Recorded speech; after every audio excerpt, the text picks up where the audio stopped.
हाय दोस्तों, स्वागत है आपका इस YouTube channel PM study centre में। तो आज के इस वीडियो में क्लास 12 केमिस्ट्री के मोस्ट इंपॉर्टेंट टॉपिक को देखेंगे, जो कि बोर्ड एग्जाम में 1 अंक में पूछे जाते हैं। और केमिस्ट्री के पेपर में आपसे 5 मोस्ट इंपॉर्टेंट टॉपिक पूछे जाएंगे, जो कि जिसके लिए आपको बोर्ड एग्जाम में 5 अंक मिल जाएंगे। तो आज का हमारा प्रश्न रहा कि निम्न पर संक्षिप्त टिप्पणी लिखिए। यहाँ पर प्रश्न दिया गया है कोलाइडी विलयन, विद्युत कण संचलन, अपोहन, स्कंदन और ब्राउनी गति। ये सब topic very very most important topic हैं पृष्ठ रसायन का, और बोर्ड एग्जाम में अधिक बार पूछे गए टॉपिक्स हैं। तो चलिए इन प्रश्नों को आज के वीडियो में इनकी परिभाषा और उदाहरण को देखेंगे। या यदि आपको विश्वास नहीं है तो चलिए मैं एक केमिस्ट्री का पेपर दिखाता हूं, जिसमें कि यह प्रश्न पूछा हुआ है। यहाँ पर प्रश्न नंबर 4 का ख रहा कि निम्न पर संक्षिप्त टिप्पणी लिखिए। टिंडल प्रभाव, ब्राउनी गति, स्कंदन, जो कि एक एक अंक में पूछे गए हैं। और भी यहाँ पर प्रश्न पूछा गया है। यहाँ पर तीसरा का ख रहा कि वैद्युत कण संचलन और विद्युत अपोहन, यह भी एक एक अंक में पूछे जाने वाले टॉपिक्स हैं। तो चलिए आज के इस वीडियो में हम इन 5 महत्वपूर्ण टॉपिक को हल करेंगे। तो हमारा पहला टॉपिक रहा कि कोलाइडी विलयन। कोलाइडी विलयन क्या होता है, चलिए इसे देखते हैं। तो कोलाइडी विलयन वे पदार्थ जो सरलता से जल में नहीं घुलते हैं और घुलने पर समांगी विलयन नहीं बनाते हैं, और जिनके विलयन चर्म पत्र द्वारा नहीं छनते हैं, कोलाइड या कोलाइडी विलयन कहलाते हैं। जैसे गोंद, स्टार्च, स्क्रीम, रक्त, मक्खन आदि। देखिए फिर से इसे देखेंगे कोलाइडी विलयन क्या होता है।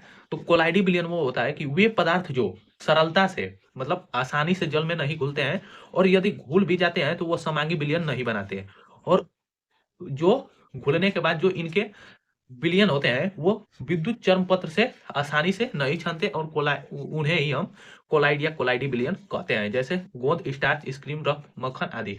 यदि हम गोंद को पानी में घोल दें तो वो जल्दी सरलता से नहीं घुलेगा, और घुलेगा भी तो वो विद्युत चर्म पत्र से आसानी से नहीं छनेगा, तो जिसे हम कोलाइडी विलयन कहते हैं। इसी प्रकार स्टार्च, आइसक्रीम, रक्त, मक्खन इत्यादि ये सब कोलाइडी विलयन के उदाहरण है। चलिए अगला हमारा टॉपिक रहा कि विद्युत कण संचलन।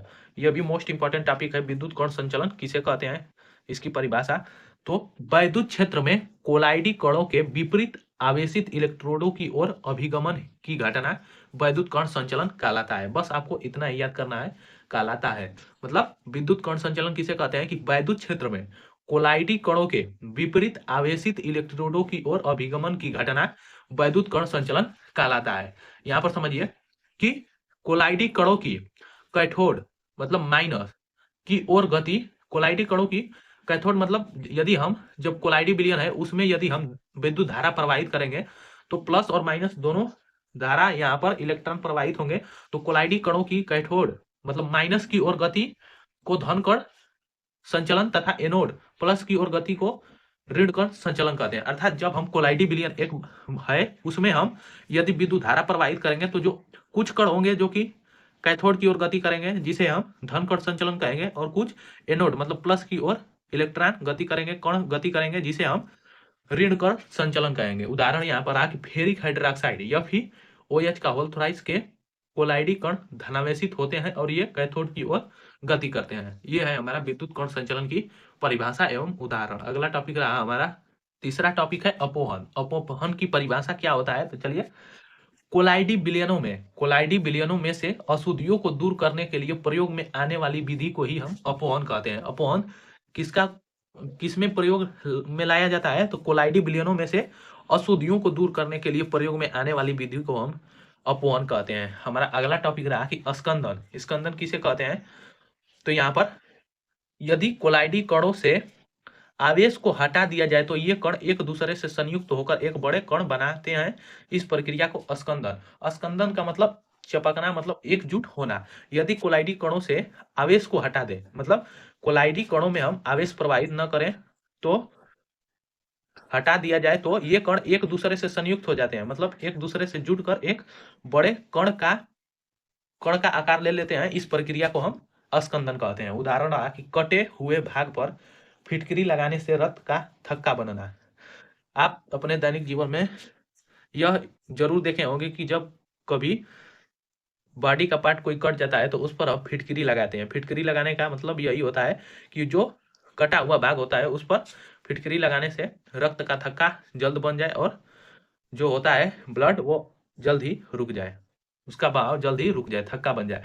और दूसरा रहा हमारा उदाहरण कि डेल्टा का निर्माण, ये भी हमारा स्कंदन के अंतर्गत आता है। अगला हमारा लास्ट टॉपिक रहा यहाँ पर ब्राउनी गति। ब्राउनी गति क्या होता है? तो कोलाइडी विलयन में कोलाइडी कणों का लगातार टेढ़ी मेढ़ी गति करना ब्राउनी गति कहलाता है। कोलाइडी विलयन में कोलाइडी कणों का लगातार टेढ़ी मेढ़ी गति करना ही ब्राउनी गति कहलाता है। जैसे देखिए यहाँ पर एक कण है, तो ये कोलाइडी विलयन मान लेते हैं। यहाँ पर चारों ओर इस प्रकार कोलाइडी विलयन है और उसमें कोलाइडी कण है। तो कोलाइडी कण कभी इधर गति करेंगे, कि कभी इस प्रकार, कभी इधर गति करेंगे, कभी इधर आ जाएंगे। तो इस प्रकार इनकी निरंतर टेढ़ी मेढ़ी गति को हम ब्राउनी गति कहते हैं। तो ये था हमारा ब्राउनी गति, और ये सभी हमारे केमिस्ट्री के मोस्ट इंपॉर्टेंट टॉपिक है और बोर्ड एग्जाम में अधिक बार एक एक अंक में पूछे जा चुके हैं। तो आज के वीडियो में बस इतना ही, मिलते हैं नेक्स्ट वीडियो में। और यदि आपको यह वीडियो पसंद आया होगा तो इसे ज़्यादा से ज़्यादा लाइक, शेयर और चैनल को सब्सक्राइब करना ना भूलें। और वीडियो को पूरे लास्ट तक देखने के लिए बहुत बहुत धन्यवाद। और इनमें से बहुत से प्रश्न आपके बोर्ड एग्जाम में जरूर आएंगे। तो उम्मीद करता हूँ कि आपको यह वीडियो समझ में आया होगा।